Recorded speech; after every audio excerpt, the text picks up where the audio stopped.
Is Voldemort in the Fantastic Beasts and the Secrets of Dumbledore movie? And I'm not just talking about Albus Dumbledore, I'm also talking about his brother Aberforth, if you count him. People never do seem to count Aberforth. Yes, there are secrets of the entire Dumbledore family that are promised to be revealed in this next movie in the Fantastic Beasts franchise, The Secrets of Dumbledore. But that's not why you clicked on this video. You want to know about Voldemort, don't you? Now here's the thing. The movie is set in the 1940s, and we know that Albus Dumbledore went to visit Tom Riddle in 1938, so these movies do cross over. The epic 3.5-hour battle between Albus Dumbledore and Gellert Grindelwald happens in 1945, and this is interesting for two reasons. Firstly, because the movie Titanic is about the same length as this epic duel, that would be a stunning light show of a movie, wouldn't it? That would have us all gasping. Just imagine a movie that's nothing but real-time fighting solidly for 3.5 hours. Yeah, I doubt that'll happen too. More realistically, however, is the idea of the timing of this battle. Harry Potter's own great-grandfather, Henry Harold Potter, after whom Harry is named, appears to be a contender to get into this movie. He's the chief mugwump in the Wizengamot at the time of this duel, and he's a huge Muggle sympathiser. Henry Potter petitions the Wizengamot to help in the Muggle War. That's World War II to you and me. And as historians know, the World War ended with 2 atom bombs being dropped on Japan. It might just be that the Manhattan Project, which ended the war in the same year, 1945, might actually be a cover-up for the wizarding duels. I know, there's a lot of people that did die in real life, and this might be considered insensitive, but the timing is surprisingly convenient for the fictional duel. Whether J.K. Rowling would risk alienating yet another portion of society, personally, I doubt it. And even if she was up for it, the chances are it would be vetoed by Warner Brothers. So, is this likely to happen? Well, yeah, I doubt it too. What is a bigger possibility, though, would be the idea of linking it to some other catastrophe, some other fictional element to the factual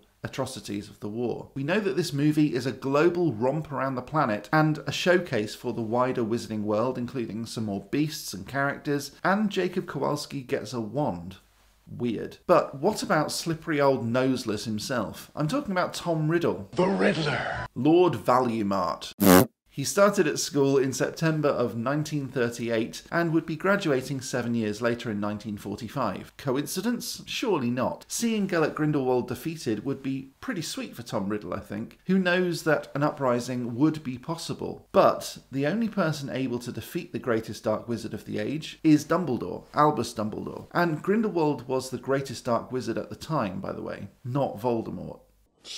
Nah, get over it. So Voldemort would have already killed his father and paternal grandparents and framed his maternal grandfather Marvolo and his uncle Morfin, and, from a Muggle perspective at least, the gardener Frank Bryce. Tom Riddle would have a Horcrux by now and be well on the way to the dark side. But imagine the end of this movie being that Grindelwald is defeated and the school term ends with Tom Riddle grinning on his way back to the orphanage, or even getting lodgings above Borgin and Burke's. That will be pretty cool. I'm excited for this movie, and if you are too, tell me down in the comments. Click like, subscribe and ding that bell, and until next time, as always... Play magical.